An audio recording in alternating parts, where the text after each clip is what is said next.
कर नई नवेली दुल्हन कंचन जब अपने ससुराल आती है। बहू, ये है तेरा भरा पूरा ससुराल। ससुराल? हे भगवान, ये मेरी ससुराल है। मुझे तो ऐसा लग रहा है जैसे मैं किसी मेले में आई हुई हूँ। कंचन की सास उसे उसके पूरे ससुराल वालों से मिलवाती है। इनके पैर छू बहू, ये तेरे ससुर जी हैं, और वो सबसे बड़े जेठ जी और ये जेठानी, और इनसे मिल, ये दोनों तेरी ननद हैं और वो तीनों तेरे देवर। कुछ देर बाद वो आराम करने अपने कमरे में जाती है, जहाँ पहले से ही उसकी जेठानी के बच्चे उसके बिस्तर पर उछल कूद कर रहे थे। कुछ देर बाद उसकी ननद उसके कमरे में आती है। अरे बच्चों, तुम सब यहाँ क्या कर रहे हो? चलो अब चाची को आराम करने दो। अच्छा भाभी, माँ ने कहा है सुबह 5 बजे उठकर नहाकर पूजा पाठ कर लेना। वो कल आपकी पहली रसोई है ना, इसलिए। जी ठीक है दीदी। अगली सुबह तड़के उठकर कंचन तैयार हो जाती है। फिर अपनी पहली रसोई में सबके लिए कई तरह के पकवान बनाती है। अरे वाह कंचन बहू, तुमने तो काफी सारे पकवान बनाए हैं और खुशबू भी बड़ी लाजवाब आ रही है। लेकिन तुमने पराठे नहीं बनाए क्या? बनाए हैं ना जेठानी जी, पूरे 30 आलू के भरे हुए पराठे बनाए हैं। जानती हूँ थोड़े ज्यादा है, लेकिन आप देखना मेरे हाथ के बनाए हुए रायता बूंदी और कोफ्ते की सब्जी के साथ ये सब यूं ही चट हो जाएंगे। क्या कहा तुमने? 30 पराठे? अरे ये तो आधे से आधे परिवार के लिए भी नहीं होंगे। यहाँ तो नाश्ते में ही 100 पराठे रोज बनते हैं। 100 पराठे? और नहीं तो क्या, देख नहीं रही कितना बड़ा परिवार है, ऊपर से सबकी डाइट भी अच्छी है। हे भगवान, मैंने तो अपनी पहली रसोई का खाना बनाया था, लेकिन ये तो मुझसे अब पूरी बारात का खाना बनवा रहे हैं। क्या सोच रही है? देर मत कर, सब खाने पर आते ही होंगे। फिर ये तेरे 30 पराठे तो यूं ही चट हो जाएंगे कि पता भी नहीं चलेगा, और फिर तुझे आटा लगाने तक का भी टाइम नहीं मिलेगा। अब पहली रसोई में तो तुझे सब अकेले ही करना है। गर्मी के मौसम में कुछ ही देर में वो पसीने से तरबतर होने लगती है। उफ, ये पूरी कुंडी के लिए 100 पराठे का दुख पहले क्या कम था, जो ये गर्मी की मार भी मुझे झेलनी पड़ रही है। बाय गॉड, ससुराल में पहले दिन ही ऐसा लग रहा है जैसे जिंदगी झंड हो गई हो मेरी। माँ, आज तुम्हारी सचमुच बहुत याद आ रही है। वो अकेले में बड़बड़ाई जा रही थी, तभी उसकी छोटी ननद पुष्पा वहाँ आती है। क्या हुआ भाभी? 1 घंटे से आप रसोई में खड़ी हो, लेकिन अभी तक आपसे 100 पराठे भी नहीं बने। बाहर सारे पराठे खत्म हो गए हैं। खत्म हो गए? ये लोग इंसान है या जानवर जो बस चले जा रहे। ये लोग मुझे बहुरानी बनाकर लाए या नौकरानी? इतनी जल्दी जल्दी तो कोई रोबोट भी रोटियां नहीं बना पाएगा। हे भगवान, ये कहाँ फंस गई मैं। ऐसे ही उसे 3 घंटे लगातार किचन में खड़े हुए बीत जाते हैं। उसका सारा मेकअप पसीने में बह चुका होता है। बस अभी अब और पराठे नहीं चाहिए। ये सुनते ही कंचन के प्राण में प्राण आते हैं। थैंक गॉड, मेरी पहली रसोई की रस्म पूरी हुई।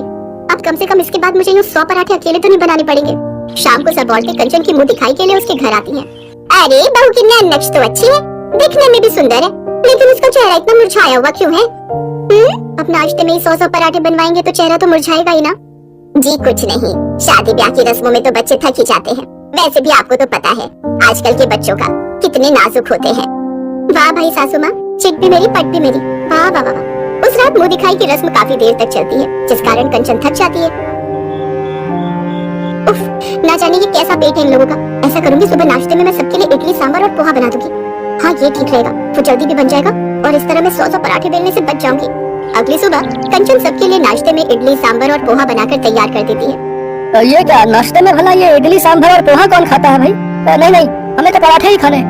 जब तक 10-15 पराठे खाकर डकार ना आ जाए तब तक तो समझो पेट भरा ही नहीं जी। ये इडली सांभर तो हमारे दांत के नीचे भी ना आए। ठीक कहा, छोटी बहू जाओ, जाकर सबके लिए पराठे बना कर ले आओ। जी माँ जी। गुस्से में कंचन रसोई में जाती है। इतने अच्छे दिल से मैंने इनके लिए नाश्ता बना कर रखा था, लेकिन वो सारा खराब हो जाएगा। जब इन सबको पराठे खाने थे तो पहले ही बोल देते, कम से कम यूं गर्मी में खड़े रहकर पसीना तो नहीं बहाना पड़ता। कंचन फिर जल्दी से ढेर सारा आटा गूंथती है और पूरे 2 घंटे बाद 100 पराठे बनाकर तैयार कर लेती है और सबको सर्व करती है। लेकिन इस तरह वो काफी थक जाती है। इसी तरह वो दिन भर काम में लगी रहती। ऐसे ही रात का समय आता है। कंचन सबके लिए दाल चावल बनाकर तैयार कर देती है। अरे ये क्या बहू, तूने सिर्फ दाल चावल बनाए हैं? इसके साथ थोड़े बहुत पराठे भी बना लेती। इतने बड़े परिवार का भला दाल चावल से क्या ही होगा।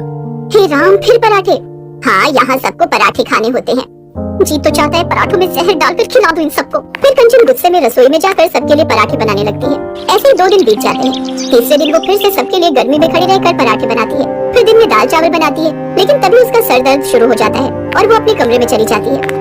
कंचन, तुम्हारे शरीर पर ये लाल दाने कैसे हो गए? अब गर्मी में खड़े रहकर 100 पराठे बनाऊंगी तो ये तो होना ही था ना। जेठानी जी भी बस सब्जी बनाकर रसोई से बाहर आ जाती है। अकेले रसोई में खड़े रहकर तो मैं इतने लोगों के लिए पराठे बनाती हूँ ना। मेरी माँ ठीक ही कहती थी, उस वक्त मैं उनसे पराठे बनाने सीख जाती तो आज मेरी स्पीड अच्छी हो जाती। आपको पता है, पूरे 2 घंटे रसोई में खड़े रहकर मैं 100 पराठे बना पाती हूँ। अच्छा ठीक है, गुस्सा मत हो और अब तुम आराम करो। ऐसे कुछ दिन बीत जाते हैं। एक रोज बाहर बारिश का मौसम होता है। भाभी, कितना अच्छा मौसम हो रहा है ना, कुछ अच्छा सा बना दो ना। मैं अभी तुम सबके लिए गर्मा गर्म पकौड़े बनाकर लाती हूँ। वो नहीं, पकौड़े नहीं भाभी, उससे तो पेट में गैस बनती है। ऐसा करिए, आप गर्मा गर्म पालक के पराठे बनाकर ले आओ और साथ में धनिया पुदीने की चटनी भी। हे भगवान, इस सुहाने मौसम में भी इन सबको पराठे ही सूझ रहे हैं। अगर इनका बस चले तो ये अपनी अंतिम यात्रा में भी पराठे लेकर चले। कंचन रसोई में जाकर पराठे बनाने लगती है, लेकिन अचानक वो बेहोश हो जाती है। कुछ देर बाद डॉक्टर को फोन करके घर पर बुलाया जाता है। देखिए, लगातार गर्मी में काम करने के कारण इनकी बॉडी का पानी सूख गया है, लेकिन आगे से ध्यान रखिए ये गर्मी में चूल्हे के पास कम जाए। और हाँ, आप सबने जो अपने टेस्ट करवाए थे उनकी रिपोर्ट भी आ गई है।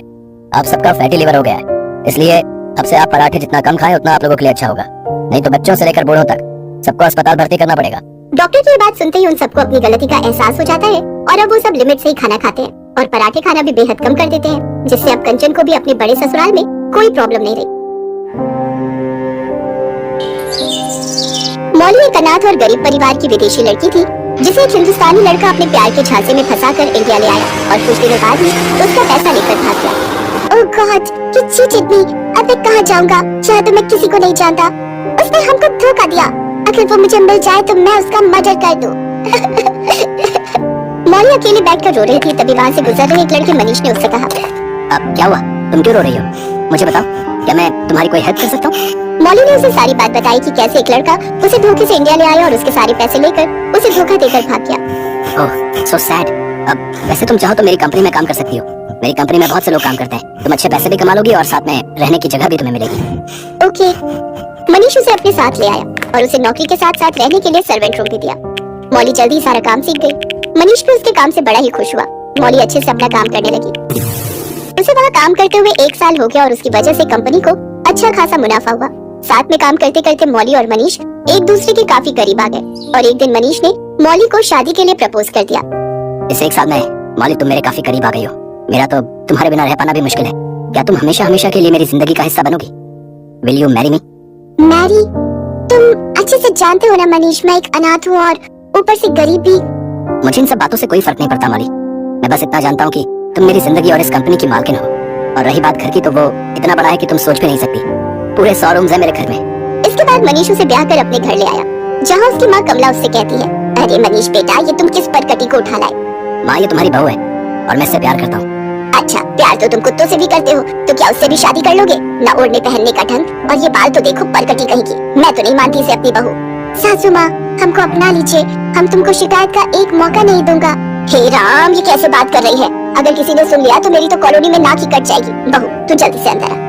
मौली अपनी नाराज सास के साथ अंदर आ गई और 100 कमरों का घर देखकर तो वो हैरान ही रह गई। इतना बड़ा घर, मुझे तो लगता है मैं इसमें कहीं खो ही ना जाऊं। तुम भी ना मौली, बड़ी मजाकिया हो। अगले दिन कमला मौली को आवाज देते हुए कहती है, अरे बहू उठो, आज तुम्हारा पहला दिन है। इंडिया में इतनी देर तक नहीं सोते, उठो और जल्दी से कुछ मीठा बनाओ। जी जी सासू मॉम, मैं अभी नहा के आया। आया? हे राम, मेरे तो करम ही फूट गए जो ये आया और जाया वाली बहू मिल गई। मौली नहाकर बाहर आती है तो उसकी सास उसकी मदद करते हुए उससे हलवा बनवाती है। इसके बाद उसकी सास उससे कहती है, ये ले जा ये हलवा और अपने पति को भी चखा दे, और ये चाय भी ले जा। मनीष को सुबह उठते ही गर्म चाय चाहिए होती है। बेचारी मौली सहमी सी वो हलवा लेकर अपने कमरे की ओर चल पड़ी, लेकिन जब वो अपने कमरे की ओर जाने लगी तो वहाँ सब कमरे के दरवाजे एक जैसे थे। मौली को समझ नहीं आ रहा था कि उसका कमरा कौन सा है। वो बार बार कमरों में जाती और वापस आ जाती, क्योंकि हर कमरा खाली होता। अंत में जो कमरा बचा था वो उसका कमरा था, लेकिन तब तक उसका हलवा और चाय ठंडी हो चुकी थी। अरे मौली, ये चाय और हलवा तो पूरी तरह से ठंडा हो चुका है, अब इसे कौन पिएगा? एक बात बताओ, ये 100 कमरों वाला घर बनाने के लिए आपने कौन सा इंजीनियर बुलवाया था? मैं पिछले 1 घंटे से अपना कमरा ढूंढते ढूंढते थक गई। तभी पीछे से कमला आकर कहती है, क्यों, अपना घर तो हर कोई पहचानता है। हाँ, पर ये सब पीछे देखा हो तब ना, वहाँ तो एक कमरे में रहती होगी। पता नहीं मेरा बेटा कहाँ से इस उड़न तस्तरी को उठा लाया। गरीब कहीं की। माँ, मैं मानता हूँ कि मौली गरीब है, लेकिन अब वो इस घर की बहू है। शादी को 10 दिन हो गए। फिर एक रोज कमला कहने लगी, तुम दोनों ने शादी तो कर ली, लेकिन हमारी भी समाज में कोई इज्जत है, इसीलिए मैंने रिश्तेदारों को एक ग्रैंड रिसेप्शन देने का सोचा है, और इसके लिए हर तैयारी तुम दोनों को ही करनी है। अपनी सास की ये बात सुनकर मौली सोच में पड़ गई। क्यों ना मैं हर एक कमरे की डेकोरेशन अलग कर दूं, ताकि कमरों की पहचान हो सके, लेकिन इसमें तो बहुत समय लग जाएगा। तो क्यों ना मैं हर रूम के बाहर नंबर लिख दूं? नहीं, ये अजीब लगेगा। ये घर है, कोई होटल नहीं, तो फिर क्या करूं? अरे ओ परकटी, किस सोच में डूबी है? अगर ऐसे ही सोच में पड़ी रही तो फिर तो हो गया सारा काम। मनीष और मौली ने मिलकर सारी तैयारियां कर ली और आखिर रिसेप्शन वाला दिन भी आ गया। ओ परकटी, अब जल्दी से जाकर तैयार हो जा। जी सासू मॉम। मौली अपना कमरा ढूंढते हुए जैसे ही एक कमरे में गई तो वो अंदर से अपने आप लॉक हो गया। ओह गॉड, ये क्या हो गया? ये गेट खुल क्यों नहीं रहा? अब मैं बाहर कैसे जाऊंगी? कुछ देर तक कोशिश करने के बाद मौली घबराकर बेहोश हो गई। अरे बेटा मनीष, बाहर सब मेहमान आ गए हैं, ये बहू अभी तक आई क्यों नहीं? कहीं ऐसा तो नहीं कि हमारा पैसा लेकर कहीं भाग गई हो? माँ, मेरी मौली गरीब जरूर है, लेकिन चोर नहीं। हो सकता है किसी कमरे में तैयार हो रही हो। जा फिर जाकर देख, कहीं ऐसा ना हो कि वो अपना कमरा ही ढूंढती रह जाए।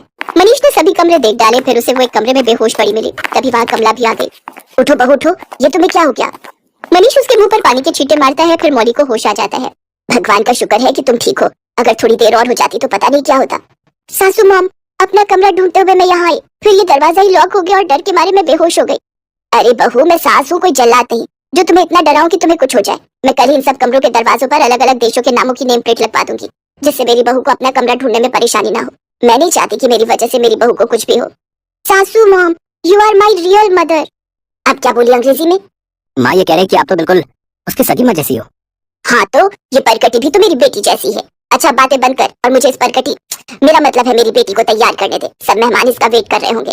इसके बाद कमला मौली को अच्छे से तैयार करके सब मेहमानों से मिलवाती है और फिर अगले दिन सुबह ही हर कमरे के दरवाजे के बाहर अलग अलग देशों के नामों की नेम प्लेट लगवा देती है, जैसे अमेरिका, जापान, दुबई। और इसी तरह मौली और मनीष के गेट पर इंडिया की नेम प्लेट लगवा देती है, जिससे अब मौली को हर कमरे को समझने में आसानी हो जाती है।